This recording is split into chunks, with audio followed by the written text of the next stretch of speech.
Hey everybody, welcome back to X's First Show, your premier media response show where we talk about all your favorite things. And tonight we got a double drop of some of your favorite all-stars. I'm Nico, and you guys can check me out at Nico Action. That's NICOACTION. And I'm TK. You can find me at TK Accidental. And that makes me Tori. You can find me online at SM Tori. That's Tori with an I. Hey everyone, it's Jonah. You can follow me places at Peak Jonah. And that means I'm your producer, KEVO. You can find me at KEVO. Really, make sure to like, subscribe, and comment so we know what you want us to cover in the future. But yeah, I was not fully expecting a double drop for this premiere. So this is exciting. We're already about more than halfway done with Team Orange. So let's get into it. Yeah, this is almost distracting how quickly we're almost done. Like, KEVO, you joked that the next episode cover could be the winner of Team Orange. Yeah, right. Because, like, damn, right? And so we're flying through this. I do want to say really quick, last night we were lucky enough to check out Plasma in Asbury Park, New Jersey, where she said, "Are you guys watching All-Star Season 10? Well, they didn't call me. So I just wanted to say that was so funny and so cute. But definitely, she was so great. Please check out Paradise. Any chance you guys get Asbury, it kills. But the thing about this group of girls that really, like, right away, this was a lot on these girls. This was a lot on 6 girls right away. And that's a little different than what we're used to. We get these, like, super diluted introductions. And, like, instead, I also agree, Andrew, Tori, always looking glamorous. But yeah, how did you guys feel about the split time on these 6 girls? This was tricky. I probably would have preferred everybody's first episode, every team's first episode. And then maybe even from there, do something else. Maybe even from there, like first finish up, give team 1 their second and third episode, then but I think I would have preferred to do everybody's first to start off.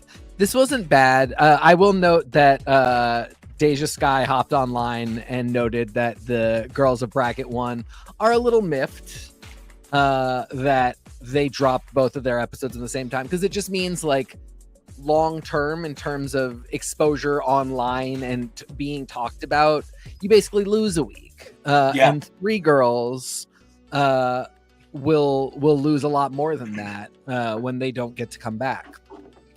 As she pointed out, like a big thing for people, a big quantifier, because sometimes it can be really difficult when you have so many great girls to quantify why should you pick me over somebody else, is literal amount of time you have been on screen.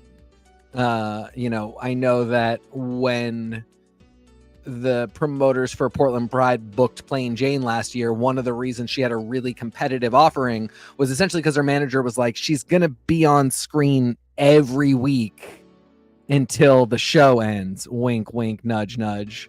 And it just meant that, she had a higher cachet than a girl who might have been, 5th place. But that's literally one less week that you're on screen because you missed that next week where it's the top 4 girls. So, I get that frustration. It appears, again, this was kind of from DeJa talking about the girls talking to the network. It sounds a lot like the conversations that we have about comic number ones, where the network recognizes that their best week is going to be their first week no matter what. So they're trying to get as hype a first week as they possibly can, because just mechanically there's virtually no chance they're having a better week than that. Maybe the finale. Like, that's the only time you ever see that spike again. People will just tune in for the finale because they watched it on YouTube all season. Sure, exactly. I think they're a strong team, though. So in a way, it's a compliment that, they feel your team is strong enough to go first. I at least think that's one way to look at it positively. If they thought Orange wasn't strong enough, they might have done it differently. I'd be interested to know when they started using numbers on the brackets, and if that's we would have to go back to see if they ever on camera call them bracket 1, because it might have been the type of thing where they were, it's only in postscript and voiceovers where they decided which team was going to be the first one to show and named the and numbered the brackets rather than just coloring them. So it could have been the original plan was to run the pink team first, but they decided to, you know, that these were the girls that were going to put the best showing in the first 2 episodes. Well, they sort of made it seem, I feel like I read somewhere that they halted they delayed filming to give Lydia her 5 days to get her stuff together and go, yeah, which makes me think that they either they sequestered all 18 of these gals for while they were filming all of these, and they just sort of said, yeah, no, they had to come in waves, making 9 girls sit in or 12 girls. 12 girls just sit and chill. Yeah, no, I'm sure they weren't called in until later. We'll have some idea that when the episode that brings them all together goes, like how they handle the explanation and the production will really. I know that they definitely filmed the final, the semifinals and the finals much later than when they did. It seemed like apparently they filmed over the summer, this first half, and then they filmed the rest of it like a few months later. But I could be wrong. They could all be lying to us. Who knows? This makes me think of Is It Cake, where the eliminated or waiting competitors have to sit there while the other people compete. And now I would love a new shift in the dynamic where, like, the waiting girls are part of your audience while you're doing your challenge. So I'm already thinking of how to evolve this again. Yes. I want a peanut gallery. Get those nuts away from my face. Big chorus. Speaking of cakes, Jonah, I want to know what you're thinking. I want to get your vibe. How do you feel? Because like this bringing the girls in little clumps, like you're sort of, this is end of game, it's like end of season stuff, but really early on. Yeah, no, I think I, in a way, kind of prefer this. And one of the things I want to just interject with talking about, I don't want to tell DeJa how to feel. Everybody who's competed on the show is allowed to have their own feelings about everything. I never want to take away from someone's emotions. But one of the positive things about being the first group is you're going to have the most viewers. Viewership drops off as seasons go on. So, you know, the pink team could have less people looking at their premiere, and the purple team is going to have even less people. And they being in the first group, having your first 2 episodes posted, yeah, I get that it is disheartening for when you want to go do viewing parties and when you want to go do that circuit of like promoting the show that you're on. It does feel like you're getting chopped a week early. But this is the best time to be on because this is going to be the most viewership that the show will see. Sans maybe some crazy finale stunt that people hear about and then go check out, especially because it's a streaming and it's on actual broadcast. But what I really love about this format is that it feels in a way like you have 3 episodes where you are guaranteed not to go home. You have 3 episodes to show your best. You have 3 episodes to really not worry about anything. You're just there to show up and do a good job and show yourself off, market yourself back to the people of the fandom of the world. And it feels nice because that feels like it's a nice way to entice people to come back, because part of the reason why we don't get, you know, heavy hitters on All Stars is they don't want to take the risk. They don't want to take the risk of going home sooner. They don't want to lose the jobs that they have lined up that they have to cancel to go film this. And they don't want to spend all the money on a giant package that then they get eliminated first or second. And then with the whole point of paying $50,000, $60,000, $70,000 for an entire package that no one gets to see outside of pictures on Instagram. So I like that this is 3 episodes where you're guaranteed to show up, where you're guaranteed to be able to perform. You will have at least 3 or 4 outfits shown, and all you have to do is your best. And if you're a good competitor and you understand the mechanics of Drag Race and you're able to maybe not be in your head and you have like a good solid 3 days, you're gonna keep going. And in that way, it feels great for a competition aspect where the people who do the best will go forward, which is kind of what you want. And the people who maybe aren't the strongest at Drag Race, not drag race, you have an extra springboard to help you. You know, you have these guaranteed episodes to market yourself, to put things out there, to be like, this is what I do, book me. And so that's what I enjoy about this format. And I hope that, honestly, in a way, they almost keep this format. It feels a little bit more exciting. It feels different. It feels like a fresher take on this type of season. And the other major benefit is for those 3 episodes that you're guaranteed to appear on, you're only competing with 5 other people. You have plenty of opportunity to have your own screen time. You don't have to worry. Hey. You know, like And I think a lot of what you're saying is highlighting something about All Stars, where All Stars is really about the franchise. It's about the team. It's about giving back to RuPaul's Drag Race in many ways. And so this is something that highlights that team aspect. Speaking of teams, I'm just going to put it out there. KEVO, I sent you an image and I asked you to have it prepared. One of the things that goes on with this show is that there's teams and then there's teams, because like I get it, anybody can feel any way they want about Aja, but I think she's beautiful. I think she's a model. I think she looks like several different people throughout these 2 episodes, and each one of them glamorous, fabulous, and bangy. But one of the things is she comes from a house, and so girl runs, she runs in circles, and her house is the same house as Olivia, and so they already came pre-connected. But then I find out that Olivia's wig in the 2nd episode is styled by none other than the love of my fucking life, Madeline Hack. And I'm just like, this is the most fabulous, spectacular, beautiful woman in the world, and I love her so much. And I just want to mention her all the time on air. I just think she's the best, and I love her horrible voice. And it's so good, and she's terrible, and she's wonderful, and she is an absolute everything. Thanks, guys. I just needed a minute to talk about Madeline. She's perfect. And she did Olivia's wig, and so it's just kind of cool seeing girls from cross-franchise energy come together, connect, and work through their other ways. Is Madeline from another franchise? Oh, she's from Dragula. I'm so sorry. Okay. She's from Dragula, and also from Being Amazing, and a total villain, and everything I've ever wanted in a TV performer. I love Madeline. She's perfect. But it seems there are other kind of connections going on too, right?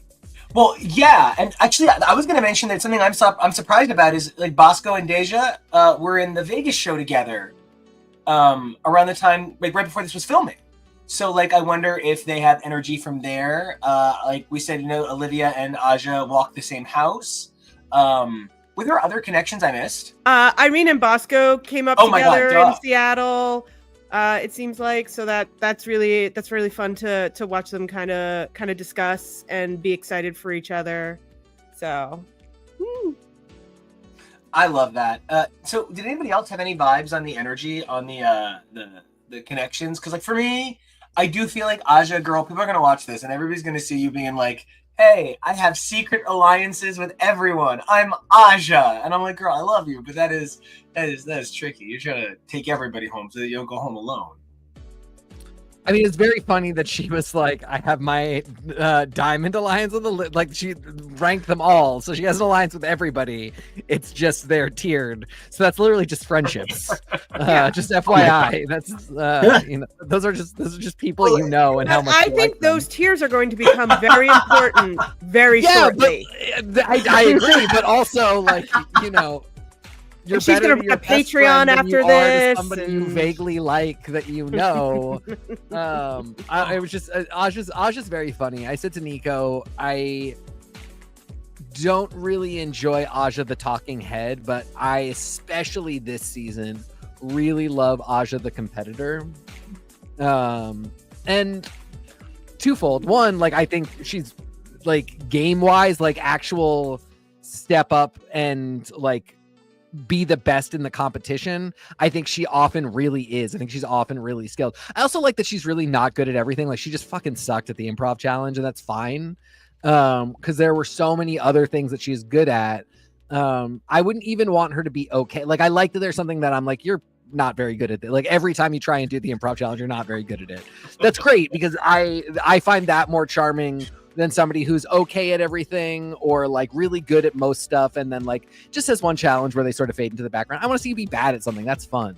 But she makes good TV because that whole Diamond Platinum Alliance thing is so silly. And you're right, like it will come back to bite her in the ass insofar as like there's going to be some contingent of fandom that goes like, that was dishonorable, like that would like you're not really friendly to those people, or why did you do it like this?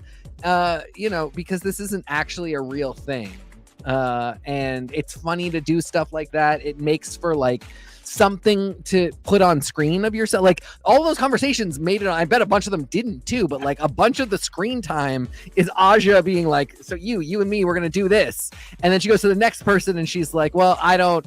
It was so funny when she was like, who knows, Olivia? Who knows what'll happen in this world we live in? And then she I don't know where badges come from. I don't know where badges go. Who can they show up? We'll find out later. That was incredible. It almost feels like parody. It almost feels. Yeah. 100% it almost feels like parody. It was very funny, and like girl kept herself on screen by running around doing bullshit nonsense, and that's very impressive and very funny. Because the ways that other people keep themselves on, like if you think that is somehow worth bitching about on social media, I don't know what you did with Gia Gunn during her All-Star season. Like, I don't know. All that glitters was not gold. Ouch. R.I.P. So, I do also want to, you mentioned that Aja is a great competitor this season in the ways where even when she's not, you're like there's still something really captivating here. I love that she's just straight up coming with all the references. She's like, you guys know one thing. You guys know Judy Jetson. I'm sorry. What about Lilu? I'm Lilu. And then like all of the like the fandom-y, untuckedy stuff that she brought. I really felt like and I also thought that I clocked her looking like Roserade at one point. Like, she's just coming like a totally different girl. She is so much happier. At one she was Velma in one workroom look. And then, I also love that she is coming with so many looks. Like, she's got so many hairstyles for out of drag that she is making her own kind. And I think that's even in line with what we were saying, that some of the girls are like, oh, I got one less week, and I get it. But there's also that thing of people only really remember the first few weeks of Twin Peaks culturally because it was the first few weeks and it was the focus. People are not going to remember the other two groups of girls as well as they're going to remember this group of girls no matter what. So it doesn't... I feel like there is a lot of front-end focus syndrome in fandom. That's always the thing where you remember, oh, how it started. That dunk tank went away, but I'm still annoyed about it. Well, she came back. She did. For the first time. I think this cast is, this group of gals, this bracket one cast, is pretty entertaining overall. I think there's a good mix of chemistry here. I love that they're not showing a ton of it, but per Phoenix, a lot of it was just Bosco explaining Drag Race to Phoenix, who hasn't been on in a while. So Bosco was just kind of explaining who everybody was. The funniest moment in Untucked for me was Phoenix. That's from RuPaul's Drag Race. The whole title, like she'd never heard of the show before. That is better than have you seen the show, Tamar? Silky? Okay, she knows. She knows. Okay. Okay, fine. She's all right. That's why I love Bosco, and Bosco having 4 points at the end of episode 2. In a way, she and Irene are very well poised to make it to the next bracket. They haven't discussed what they will do with a tie. I'm sure it'll be some wibbly wobbly, timey-wimey fuckery, but there has to be at least one team where there are tie points where someone's going to have to break it. Right. And I don't think they would do that to us in this first one. And I also think that ties are going to be harder because they're going to give out all the badges from the lip syncs, and then I presume they're going to make the girls go back and think about what they've done and give out the final 4. And then it's the girls actually kind of probably deciding who's going to go or not. And if they were smart, they can unionize to put one person forward. Hey! Which is why I think this Miyake Mugler Diamond Tier Alliance is going to probably, in the end, possibly screw over Olivia. And it's just how long it's going to take for Aja to convince her that if you want one of our house to go up, it has to be me. Sorry, girl. No, and I definitely see that. I could see that playing out. There's a lot of beauty in the unknown of we have no idea what they're going to do next episode. Mm-hmm. For all we know, there could be 3 winners. For all we know, there could be 1 winner. For all we know, everybody gets points. We genuinely don't know. So that's what kind of makes the season exciting is that we don't know. And speaking of somebody who did not know anything about this season, I am so glad Irene is here after having such 2 strong episodes, kind of proving that she really kind of should have had a full season under her belt by now. Yup. Yeah, I felt very, very vindicated because I have talked up Irene this whole time. I really just felt like she would be good at Drag Race. And yeah, I mean, it really turns out that she is. She's also really good behind the scenes. She's a very funny counterbalance to your Ajas because she is a real shit stirrer who does not get phased by shit being stirred at her. So I mean, and it's maybe at times ill-advised. Like I love that there was a lot of 3-way Bosco, Irene, and Aja, and Bosco just kind of being the peanut gallery, being like, Irene might be making a mistake here, like pointing out a thing that like being the way Irene is, kind of like I was saying with Aja, it's not necessarily the best way to get the audience to love you. Especially the very tender queer sensey people who just want everybody on Drag Race to be saying nice things to each other and never reading each other.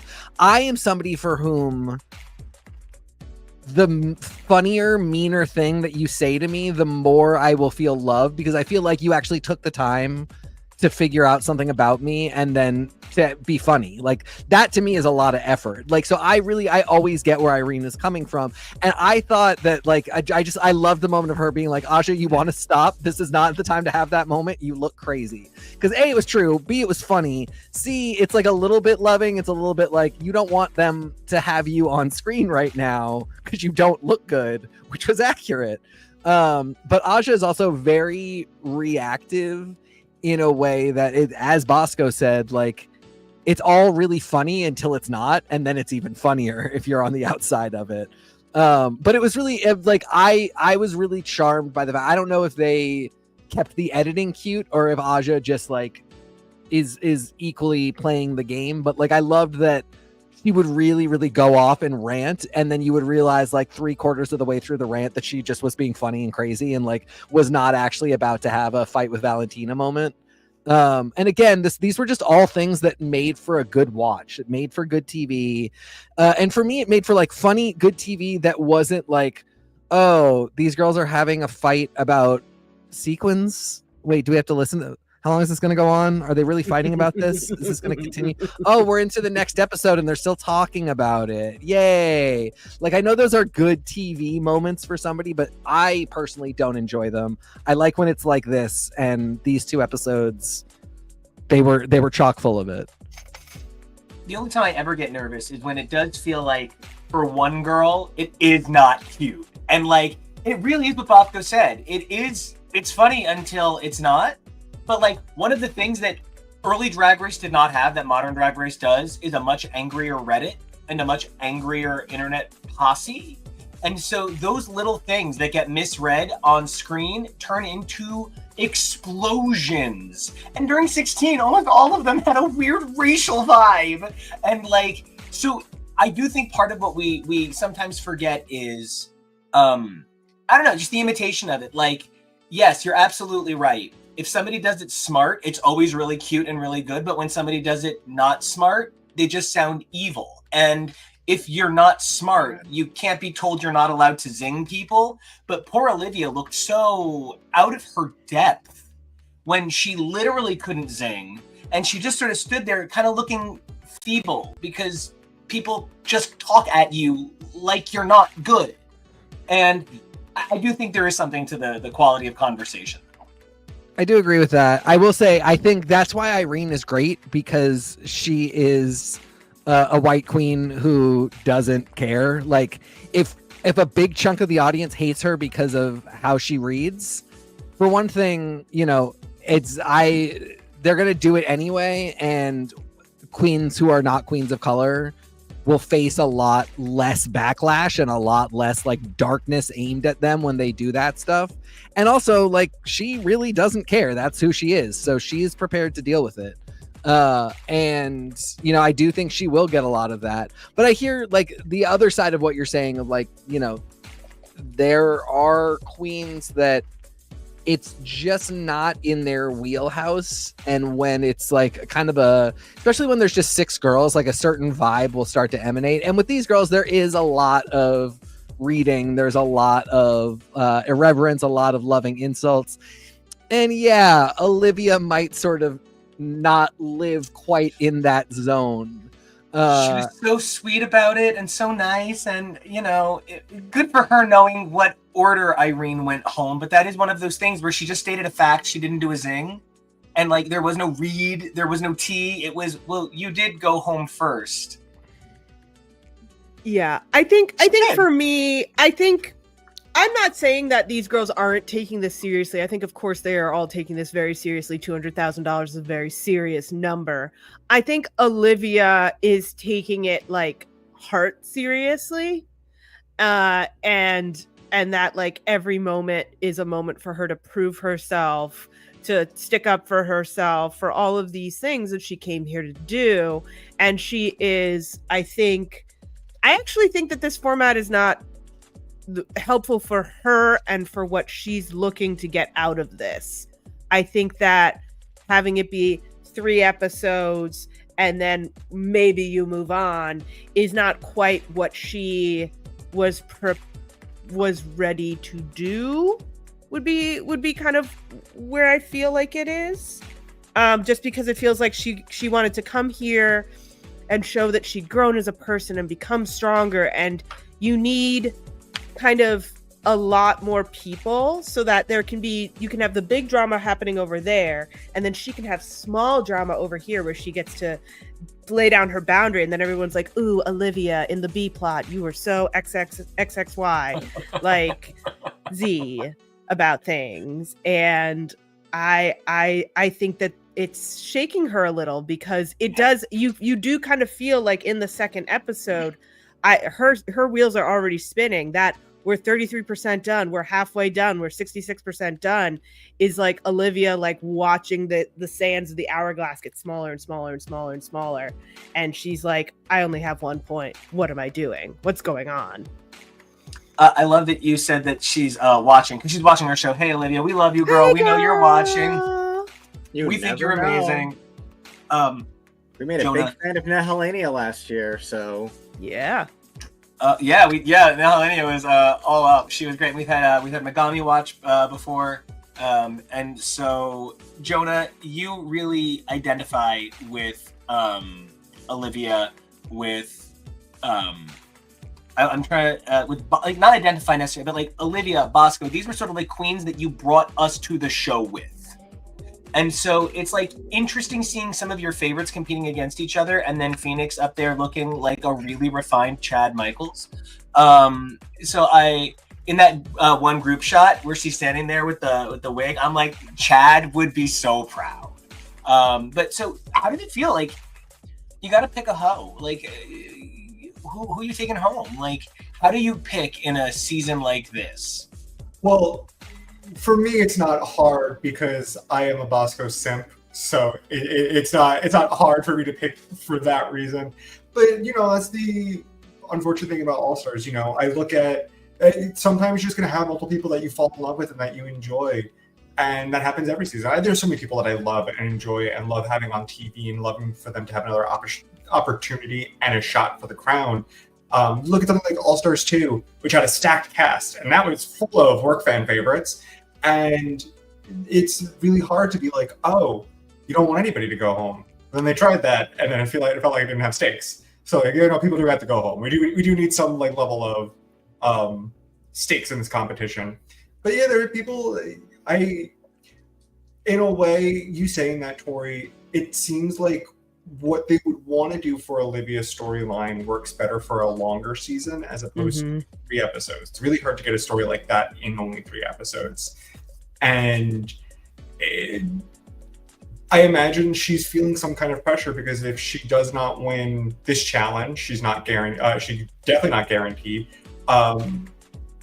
This goes for Olivia, DeJa, and Phoenix. I think they're feeling this kind of pressure of they don't win this challenge, that they don't have any opportunity. And they're not even guaranteed if they win. Things have to go a specific way and go right for them. So I imagine there's a lot of pressure in that regard too. But what I will say, what I really do enjoy about these 3 episodes is there isn't really much shenanigans they're doing, because the 3 challenges that we know that at least for this bracket that they're doing is writing lyrics and dance, an improv challenge where you're basically making up everything for yourself, and doing a makeover. All 3 of these challenges, the girls are doing it themselves. The girls are doing it for each other. They're doing it for them. It's only them. There isn't production interference. You can't say you got a smaller role because everybody got an equal opportunity role on the improv challenge. You can't really say like, oh, I don't stay dancing, I don't write lyrics or any of that. Well, that is one of the things they ask you for the show. Like, they're asking you to do this. This is what RuPaul does. Oftentimes, a lot of challenges mimic what Ru has done in her own career and she wants people to follow. In a way, Ru is almost auditioning for the next successor, even though I think Ru's going to be in crowd chamber still hosting the show. Probably. So yeah, she's going to literally be coming out of the Lazarus pit, stretched out in the far future, begging to be moisturized before she gives up the show. Well, that was Ru's first appearance on Doctor Who. Yes, it was. That's how Jinx got the job. And then Jinx got on there, so it was great that we had a second representation of Drag Race. I'm hoping that the other 3 episodes are similar in vein challenges, where it's all up to the girls.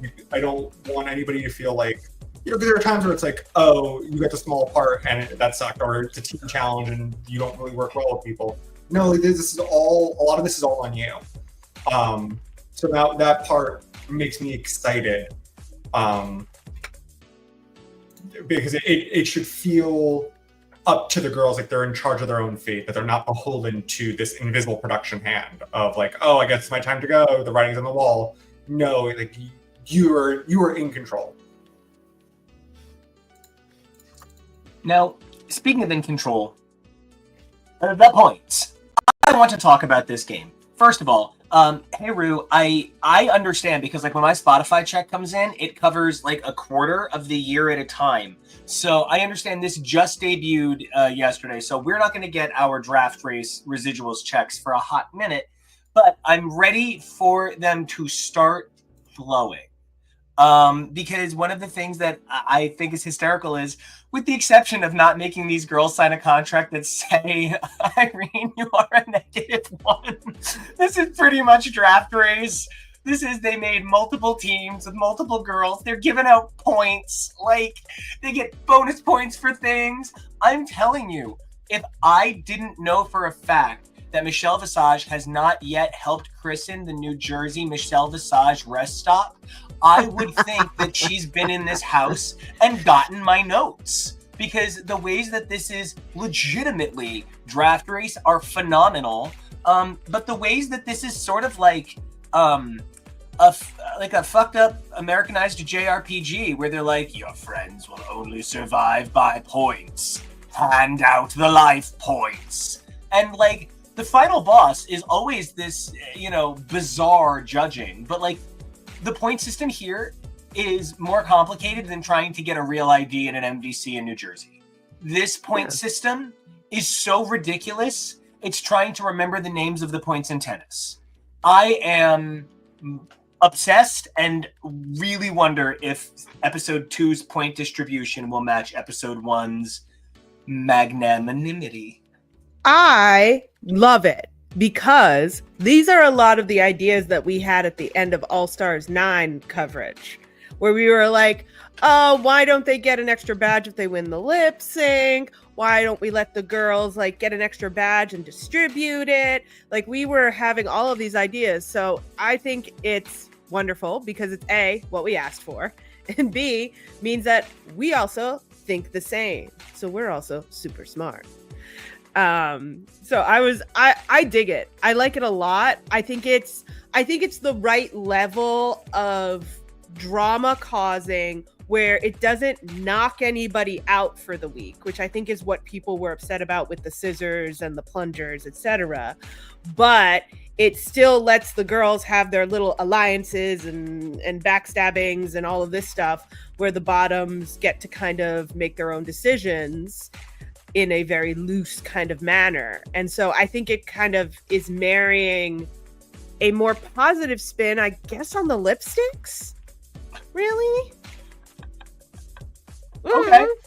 Yeah. It's give a point instead of give a cut.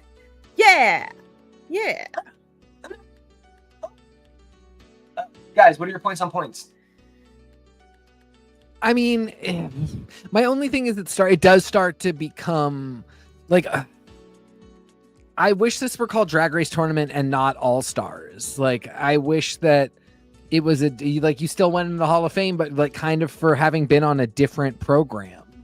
And because like I love all of this, but I do feel like, yeah, it is a little bit more like Draft Race. Like there's other stuff going on here. And this is to my point of like, I think the Hall of Fame should be kind of an expansive thing and should be there should be multiple programs that feed into it. Multiple Again, wings.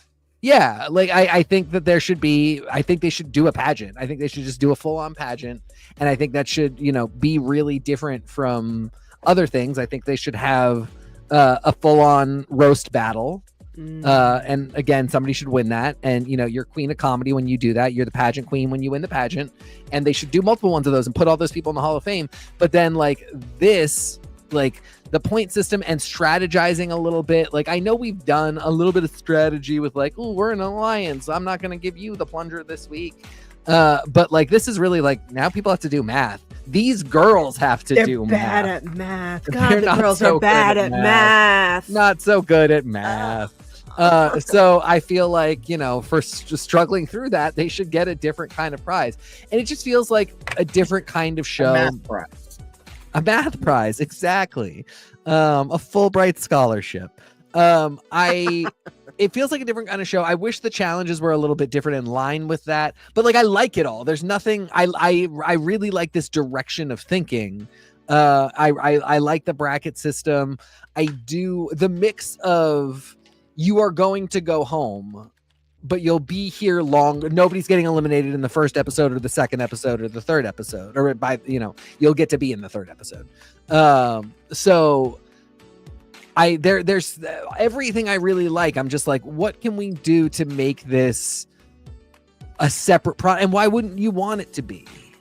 Because your flagship product is great, but All Stars your flagship product is great, but it's also, I mean, I don't know, we're on our 18th season and I have questions, but I accept we're going to do the flagship product no matter what. All Stars has gone really all over the place, and I feel like the golden years of All Stars are past us.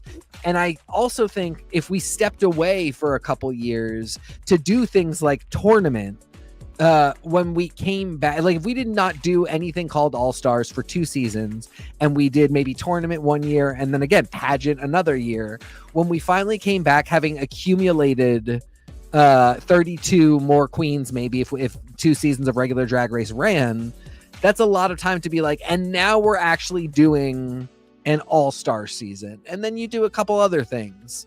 So like, again, it all just comes to say, like, I like the point system. I think this is all really cool, obviously, because we played something like this. But I wish that they were going significantly further with it. Yeah, I mean, I really vibe that, especially, and I maybe don't think that the golden years are behind them yet, especially because shows like Cycle like that sometimes, or that you get that, wow, I can't believe it's back to being like, I think Survivor is one of those shows that like it's like a tread climber on mountain mode. It's insane how up and down it goes. But I wonder personally if part of what holds back this idea that we've put forward like a bunch of times, and I'm so glad you said it so succinctly here to point to, is that idea too hard for most reality competitions? shows. Like something I mentioned a few weeks ago is there's a new vaguely Top Chef style show, but it's chefs who need their personalities adjusted. And it's its own thing. It's not a season of Top Chef, and it's pulling from, a ton of different shows. I wonder if it's just that, like, TV is too limited for how incredibly detailed we care about these drag queens. And TV at large just goes, oh no, that's the drag queen show. Even when it's the murder mystery drag queen show. It's the same way that people kind of lumped Drag Me to Dinner in with Drag Race when they're completely unrelated. Tori, hit me. I think, correct me if I'm wrong, this would be one of the few reality TV shows that's being produced not by the company distributing it. Where, like, it's not a Paramount show, it's a World of Wonder show that comes through Paramount. I would need to be careful because I believe Mark Burnett Productions actually owns Survivor, not CBS. Okay, but still, it is a rare occurrence. And we don't see Survivor going out and making other little Survivor-lings with other shows that are kind of connected to it. Amazing Race is not a Survivor spinoff kind of thing. It's not Road Rules Real World. So because of that, your Mark Burnett's, your RuPaul's, your people who run World of Wonder are probably a lot more holding on tight to this idea because they don't want to dilute the brand by having all this extra stuff. So I think it's highly possible that one of the reasons we don't see these things, why we don't see crossovers, why we don't see extras, why we don't see one shots and things like that out of this universe is because they don't want to, and they don't have somebody who doesn't give a crap about your show but just these dollar signs making the call. Yeah, the functionality of the business aspect, I really do think is a huge part of the conversation. Yeah, especially because like one of the jokes we make is like Ru isn't always the world's greatest businessman. The reality is Drag U was kind of a mess, and not every song is a hit, and not every season is a banger, and so sometimes we have questions. And yeah, I guess it's important to remember to apply them across the board. Also, I did not like this song. Speaking of songs, not everyone's a banger. Huh. It's so fascinating that they called this a Ru mix because I wasn't really sure how much RuPaul was in this song. This episode? I agree. Well, she was in a lot of this episode, surprisingly. Not for the first 20 minutes. Like, she's literally... Well, it was a lot of ADR, probably, but yeah. They got around to having to film her, and then she's not in drag until the last, 17 minutes of the episode. They worked it. Yeah, they really did. But yeah, I was very fascinated by this song choice. I liked the idea and I liked what they did to it, but that's sort of all I got through.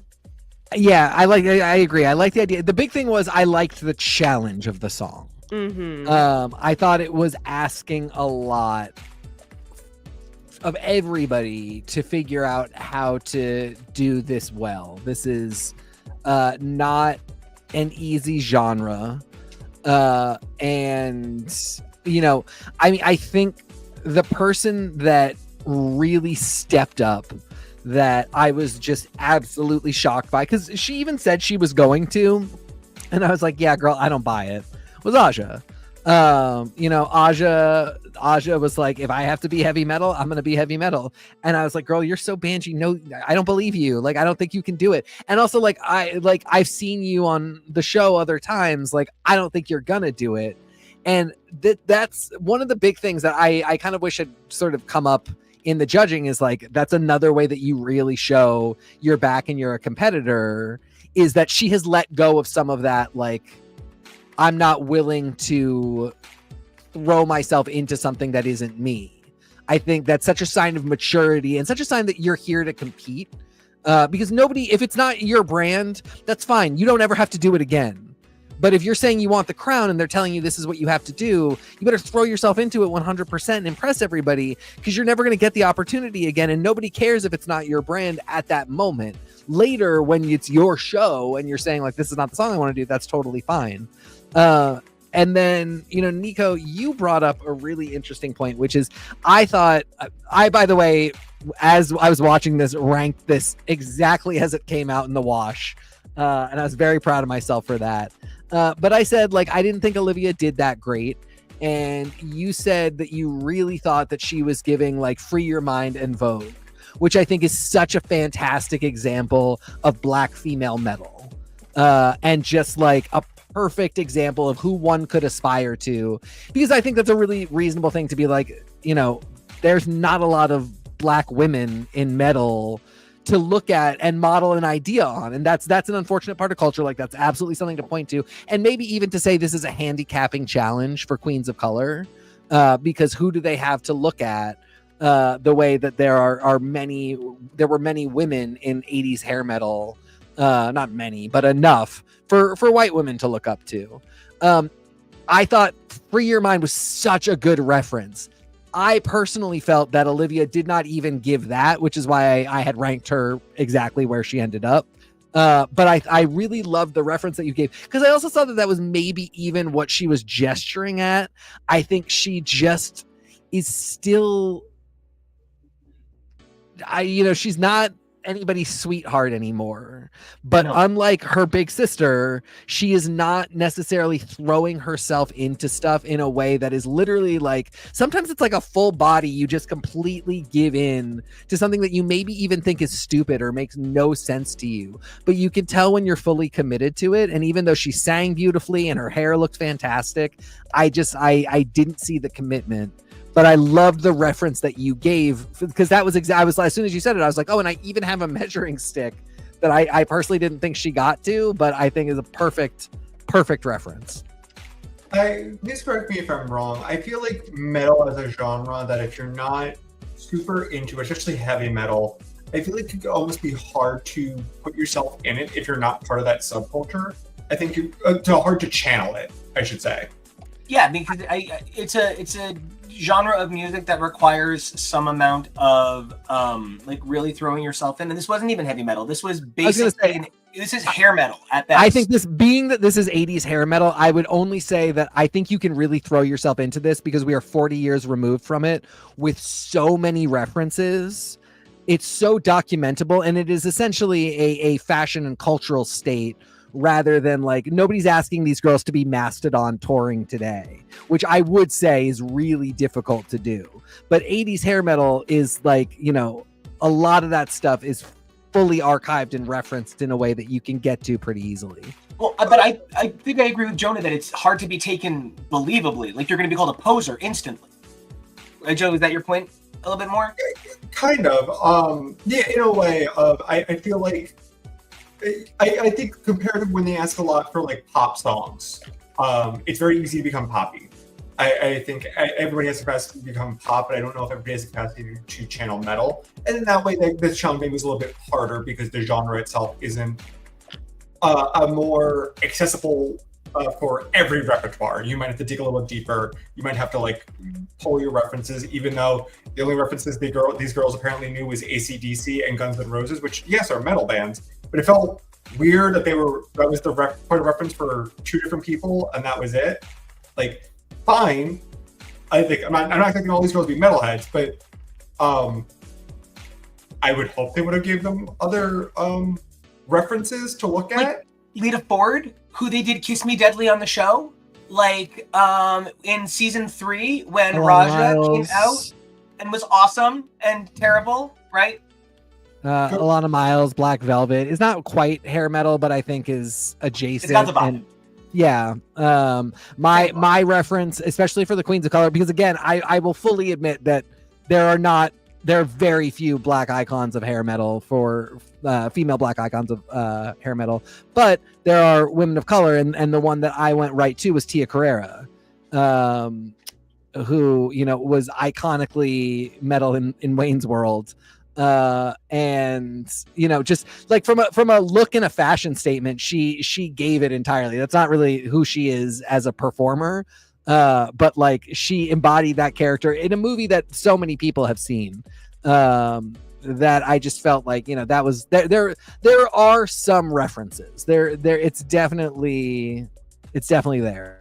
And the only thing I really want to add on to that is and while we were watching this, I got Nico and I took a particular umbrage with Michelle saying that Olivia looked too pretty. I'm not saying Olivia deserved to win the challenge. I don't think she really gave it in a way that I think tackling it the Olivia Lux way, but saying that she was too pretty when hair metal, like what we're talking about, hair metal, glam rock, these are actual genres where people were glamorous, they were in drag, and to say you were too pretty for this challenge, I was like, Michelle, you know better. You can say that you wanted her to step out of her bounds and get gritty. That's a completely fair critique. But don't say you're too pretty for the genre when there is a couple of different subgenres that are all about being pretty. Kevo, would you go back one image for me to the Irene image with her on the stage, like breast out? Yeah, I think she looks exactly like Sylvia Fine here. I don't think she looks like a hard rock chick. I think she literally looks like Fran Drescher's mom on The Nanny. I think this doesn't come off metal. I think this comes off queens going to the market. And like, I don't think it's bad, but this is no more metal to me than Fifi Dobson. Oh, Tori, we're not hearing you. Oh no. Well, I'm Tori. I'm cool. Hey, I'm gonna dance for her. Hey guys, I'm awesome. Oh no. Okay. Tori will be right back after these messages. Yeah, Tori, as soon as we get you back, I will shut up. I of course don't agree. I thought Irene really filled the assignment. I will say I don't agree that Olivia needed to look any other way than she. I mean, like as you pointed out, like hair metal and glam rock are pretty much intertwined, and like most of the women in hair metal were like trying to look hot. We're trying to look like really sexy. Like it's a very sexy genre. It's a very sexually charged genre. So like that's fully a part of it. And I feel like maybe looking a little bit crazy is an alternative, but nobody really looks like especially in the 80s, especially in adjacent genres, you're really looking at punk. Like you're looking at there's other subgenres where ugliness is supposed to play a part. But yeah, I don't know. For me, I thought that Irene really like killed the assignment in every way. Well, so then there was another part that we had a bit of a disagreement on, and I really wanted Tori here for it because I just don't have her opinion yet. We'll get her back. There is absolutely no any of these girls can't do something. Keep fighting. Yeah. I want everyone. Sorry, do we have you on mic? Do you? Yeah, we do. Yeah. Sorry, folks. As long as we have your audio, keep going. Yeah. But no, I was kind of saying that this feels like dragrified kind of metal in that way. Like I was also very surprised that we had some negative critiques because it feels like it's been a while since we've seen that on All Stars. They've been kind of nicer to the girls lately. And so hearing Michelle kind of slide in with some lower level negative critiques, and then to hear Ice Spice just like shank Phoenix out of nowhere was very interesting. But I really liked what the gals brought. I thought it was very fun metal, but I also live in that like glam rock David Bowie level of metal, I guess. And it's where I'm a little frustrated because like it, you know, as Andrew was saying so beautifully in the comments, there are subgenres like death metal, black metal, thrash metal, industrial, goth, alternative, power, progressive, symphonic, folk. There's metalcore. There's even then European variants in different areas of different parts of the countries that change it somewhat. And we're going to be talking a lot about Eurovision tomorrow. So we're going to be talking all about different forms of music, the way it transforms, the way it, manifests. And I do want to say, it's not that I don't think Irene had metal in her. I was not trying to be like particularly mean, but it is that I felt like Irene's metal comes across the way a theater person does metal. It comes across that she's putting on a costume. She does not, this all feels like costumes for her, to me. And I'm cool with that because many of these girls are costume girls. But we all contain multitudes, and when your multitudes are so multitudinous, they can't all be authentically you, because then you are authentically bland because you're anything. And so I did think the thing that threw me off, because she's so brilliant, she's so funny. I want her TV show. I want her movie. I want her sketch show. I want her, not her RuPaul performances. But more than that, I felt she does lip sync by the number choreography. I felt like I could almost literally see her going, and 1 and 2 and 3 and 4 and do this ass up in the air. I never once felt like there was a fluid movement. It always felt like BB Newirth singing or watching Bernadette Peters dance. It's not why I'm here. Yeah, and as we discussed, I just did not get that vibe at all. And it's one of those things where like I'm not really here to argue and be like, no, like she definitely wasn't counting, because maybe you're right. But like I don't know, I felt myself connecting with her in both performances. And what I said to you was, I don't think she won the lip sync against Aja by a mile. I thought they were both fantastic. I was not in any way disappointed that Aja won. I personally, I felt more engaged with by Irene, to the point where it wasn't even necessarily that I thought Irene won. I did, but I actually thought she was going to win because I thought she was getting the winner's lip sync at it. And so when I say like I felt connected to her more, I kind of felt like I got more camera time with her. And so I felt like, you know, I enjoyed it more. I was connecting with her. I really loved her. I also thought Aja's outfit was a little crazy for me, or Aja's hair and makeup were a little crazy for me. That wig is yeah, a bit much. I love the references. I think she's amazing, but it was just a bit, for a whole song, it was a bit of an experience. So, but I thought she did so well. I thought it was a fantastic performance by both of them. So I wasn't at all like, I don't even think Aja should have gotten it. I personally I thought Irene did great. And again, I was super engaged. I didn't see that stuff that you saw, but I'm not saying it wasn't there. I just didn't see it. With the Bosco lip sync, I did actually really pretty significantly think she won. I thought Bosco only gave a little bit of skirtography and then a reveal. Gorgeous look and then reveal. This is actually really fantastic. I mean, I think we all kind of knew she was going to step out of it, but it was just on that edge of like, this is an actual outfit you can and should wear and should dance in, versus like sometimes a girl will just walk out in a large brown paper bag and be like, what, this is fashion. And then of course she takes it off and the real thing is there. And it's like, yeah, girl, we all knew that was going to happen. This was not an impressive 2 minutes before you took off the paper bag. I only want to say sometimes it stays the bag if you're Lydia B. Collins, but continue. 100%. Very important point. Thank you for bringing that into it. But yeah, I mean, like, I didn't think Bosco gave a lot during the performance while she was still in the flowing robes, except for the movement, which was cool, but it just wasn't a lot for me. Again, I wasn't really connecting because I felt like what I was really connecting with was the garment. And then she stepped out of it and she's just so insanely beautiful. It was amazing, but again, not a ton to connect with. Irene, I just felt like I was connecting with the whole time. She was turning the party. She was having a blast. I didn't see the things that you saw, but again, I'm not saying they're not there. I just think, you know, two different styles of performer and two different styles of performance. I did think, though, at the end of the day, that I felt like Irene gave a little bit more. I was surprised she did not win that one.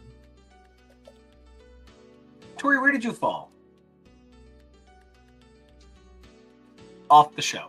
So, I know. I wanted to go at her, but she's gone. So, you know, that's one of the things, like, one of the jokes that, you know, I think we make from time to time is that, like, everybody runs into tech problems. But, like, you know, reality speaking, I wonder who didn't make the, like, I'm trying to find a right way to put it. I wonder who is going to do better because the people were distributed in these groups. Who is going to thrive because their bracket competition, the person that could Irene, that she would lose that footing, who is not here, that Aja is thriving. Like, there's... Are you wondering, like, of all the queens on Drag Race or of the other two brackets? The other two brackets. I'm wondering of this 18. Okay. Like, who would be having a like a performance tech malfunction. I wonder if part of why Olivia isn't thriving is because she tried to come back bold and sexy, and in her bracket, she is surrounded by bold and sexy. And not that she isn't, but to then have that contrast that took her confidence down, perhaps. And like, I think it'll be interesting seeing like, and this is meant like playfully, but Georges and Carrie both occasionally give kind of the same, what, I'm dumb. And like, I wonder how they're gonna what I'm dumb each other, where if they were separate, would one of their dumbness be cuter? If you can hear me? Yeah. Yes. Yeah, you're good. Great. Today's so fun, you guys. Same. So you're good.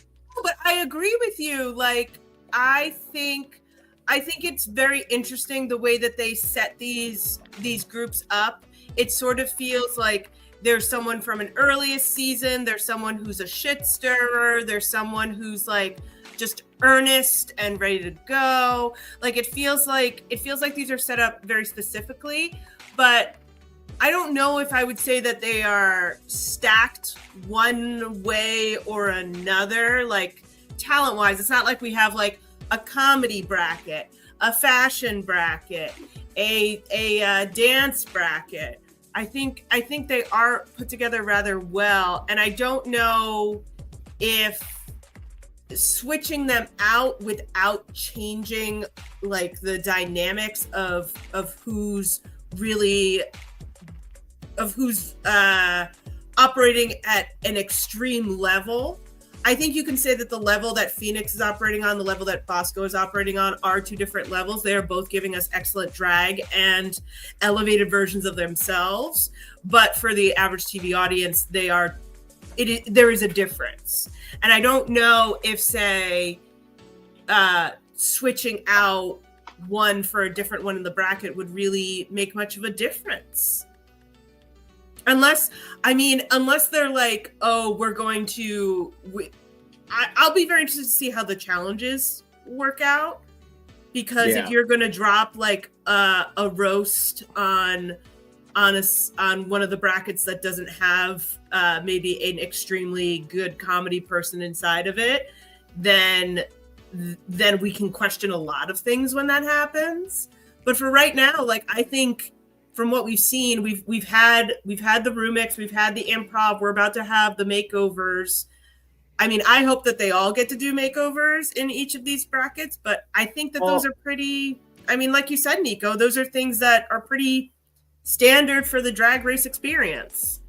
And that's what I was going to say too. You know, you bring up a really excellent point of we don't really know exactly what everyone's challenges are going to be. I made the joke when we watched Winner Chicken Dinner. I was like, and we're going to see this again in 3 weeks and again in another 3 weeks after that, because that's usually how it goes. But actually, who knows what's going to happen? This was really odd to have some of these challenges this early, and maybe it's because of the way we are going to get different challenges at different times. You know, I wonder how or if we're even going to get something like a Rusical. Will that be during the semifinals? Will that be part of the semifinal competition? How is this going to be structured? What will we see? When will we see it? And what will we maybe not see? That's a big question right now. I think the makeover this early is the one I'm the most surprised by. And I'd be very surprised to see it 3 times in a row. But I don't know. I wonder if you can do them, because oh my gosh, that is wow. Are they going to save the Rusical for the combined? Are they going to save like how? Yeah. Oh, who's not going to get what? Who's not going to get an improv challenge? Who's not going to get a makeover? Are we going to do 3 different kinds of makeovers? Is somebody going to make over 3 girls who didn't make it to the next bracket? What's going to happen? Like, how are we doing this? I also love seeing all of these Rebecca Lobo style goddesses just up in this New York Liberty situation. I am all kinds of WNBA, which by the way stands for woohoo NBA. And I'm so stoked that they're bringing in Les Sporty girls, because one of the things that I do just want to remind everybody is, if last night at Paradise reminded me of something, it's everybody loves drag and everybody loves to see a good performance. and not everybody looks like the same 10 people. When Drag Race does these makeovers, they go out of their way to pull from many different walks, and I love seeing pulling in like sporty girls. That's cool. Not exactly Lavoie's dad, but Yeah, Not right. quite Lavoie's dad, but pretty close. And I mean, and that's kind of the fun of it, I think. I'm going to be very excited. I am actually very worried about if they do a talent show once they get all the girls together, because honestly, Jonah, as someone who watched Bosco's original season and was like, yeah, she's great. I have been blown away, and these hosts should be shaking for whatever she's going to pull out for if they do a talent show. They should be shaking. I think each week the improv challenge will be a different Knives Out theme, because I think someone around RuPaul watched it and said, "This would be funny if you did this," and she'd go, "Oh, do a Southern accent." And Do sure. I think she wants to play her character one more time than Daniel Craig before he can play his character again too. So yeah, absolutely. Mm-hmm. You know, it's really funny because this is 2 episodes, but it's 2 episodes of 6 girls, and so like I don't feel like, because I do feel like we're pretty close to wrapping up. You know, we're putting this baby to bed, and it's 2 episodes, and it's all stars, but some of these girls haven't been gone that long. I think we saw, like for Jonah, KEVO, and I, we saw Bosco like 3 times in 2 months on stage. You know, it feels like some of these girls never left, but then of course there's Phoenix, who it's so great to see back, and it's so exciting to see her take out her condom smelling boobs. I don't know. I also think there is something to be said for the I guess my last thought is Coleman Domingo said you were giving Delta Burke and we wanted more. And I didn't realize that this was a show where designing women references were meant to be derogatory.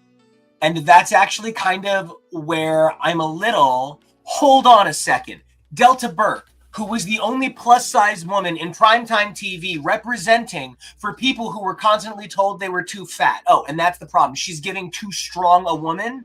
I'm so sorry. Let me adjust that. Delta Burke had 2 shows at the same time. One on HBO before it was producing regular shows about football players. So if we're going to do this, and we're going to put down a strong woman who fought through fat phobia in an era where they literally had to write an episode of her show called They Shoot Fat Women, Don't They? I just want to be clear that giving strong woman isn't enough on this show anymore. I'm a clock it. I believe what you mean to say is you do not cross a sugar baker woman. I believe what I mean to say is so you will remember, and your children will remember, and your grandchildren will remember. That was the last night that someone put the lights out on designing women. Coleman Domingo, you need to watch your back. It was a really awkward I don't one. want to squeeze it. It was really awkward. Men are often very awkward. I felt like the elocution lesson was really weird. I don't know. Yeah, the whole thing was weird. But yeah, I just I don't know. Don't come for Delta Burke. Of course, if somebody messages me that she has the most prodigious Nazi collection in the entire world, I would just have to be like, yeah, no, he was right. Anyway, It's okay. I just realized Delta Work is a riff on Delta Burke. Yeah. I'll just be over here. I'm Delta unemployed, so don't worry. Also, anyway. to me, it feels like we might actually get the first. If we were going to get a challenge that repeats, it would be the first one. It would be the song, because that song felt like it was a girl group song, and we just haven't seen the other 2 groups yet. And I don't think it'll be the same song, but yeah, Right. I think it'll be a similar remix of something. Yeah. Mm-hmm. All right, let's do this. Final thoughts. I guess I want to know where we can find you. I want to know who you're rooting for. And let's go. I'm going to start with Tori. Tori, where can we find you? Who you're rooting for? And you know what? Spice it in. One more. Which team you looking forward to more? Purple or pink? You can find me online at smtoy. That's Toy with an I. I walked into this being very, very. I wanted DeJa and Irene, and I think I was more Olivia than Bosco. But I think at this point, I'm really amped for Bosco, Irene, and I think it's going to shake down to Aja or DeJa to move on. I think it'll depend on how next episode goes. If DeJa can get herself into the top 2, I think that might be a shift. But those are my 3 that I'm excited for. And then who am I excited for more, pink or purple? I don't have them up in front of me, but I would say you know what? I'm a Tina Burner apologist, so I vote pink. Well, she looks pretty, so I don't think it's a apologize for anything right now. She looks great. And she's giving daddy in those talking heads. So I'm excited, and I think pink is also Mistress and Lydia and Georges and Carrie. So yeah, and Carrie. So I think I'm more pink than purple right now. Jonah, I would love to know where your head's at, where your heart's at, where we can find you online. So this bracket, best of the 2 other bracket choices, just off the top of your head, and where we can find you. You can find me places at Jonah, that's Peak. For my money, I do think personally the top 3 will be moving on from Orange will be Bosco, Irene, and Aja, which I am very happy about. I think the 3 of them so far have been really showing like they've come to like really destroy an all-stars, and they've been so super exciting to watch. I love having DeJa back, so I would be happy if she moves on. I'm obviously a Team Olivia girly, so I really love to see her go on. But more than almost anything, I actually do kind of hope Phoenix wins next episode, only because in a way, I think she deserves it. I think someone from that level and that level of old school, and I wanted to like.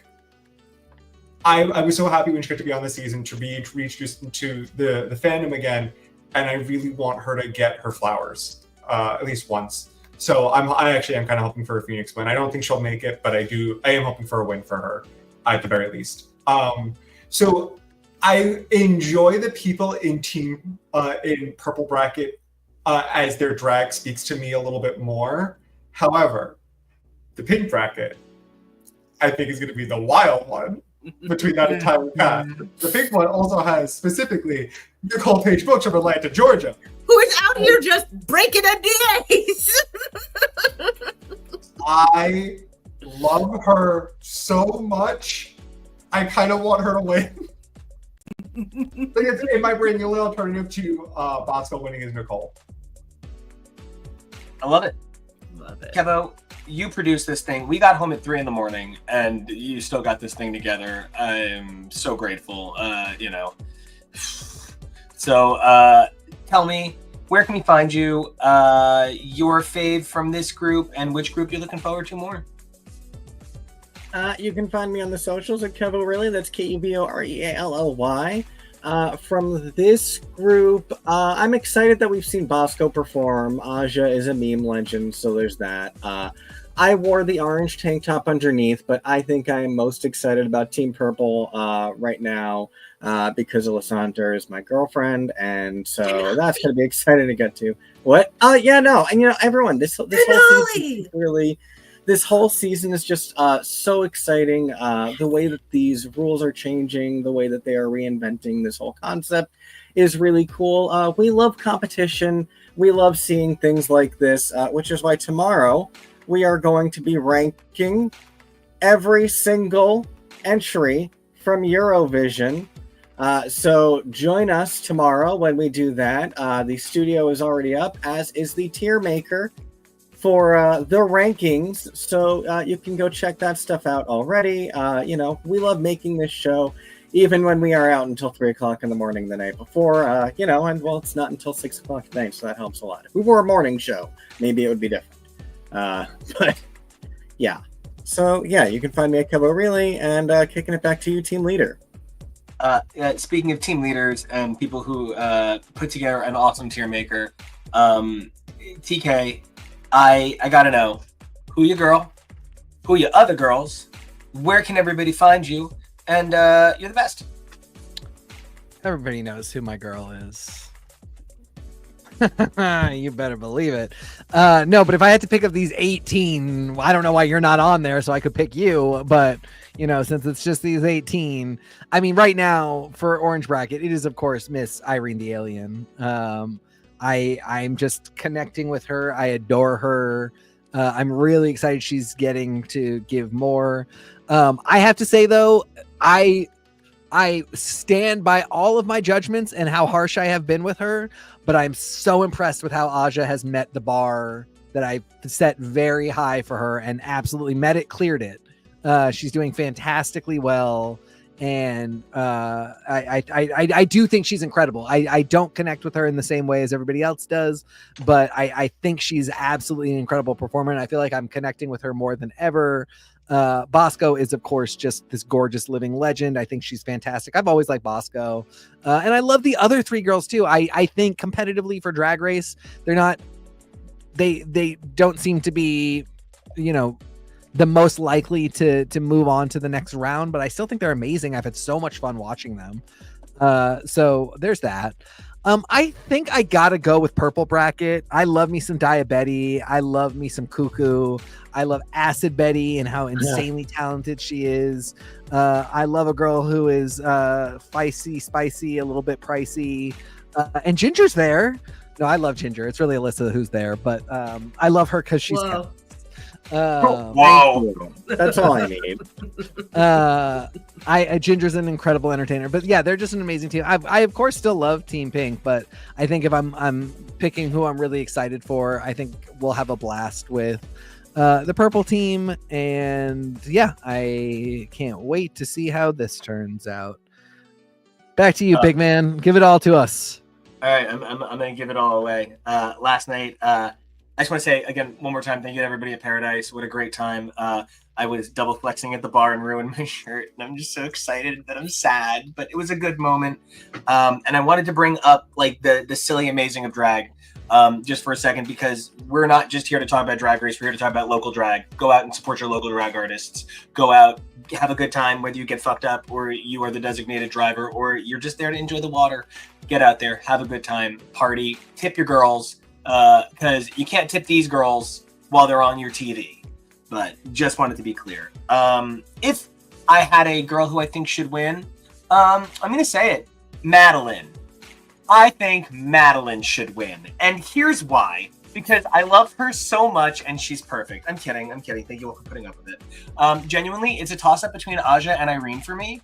I know, like TK said, he's been hard on Aja. I've been hard on Irene, but she just literally keeps impressing me with the artist she is. She crushed. Like yeah, and to hear her do all of those voices, to hear her go through a range of performances, to hear her mention a BFA, it's a BFA, everybody calm the fuck down.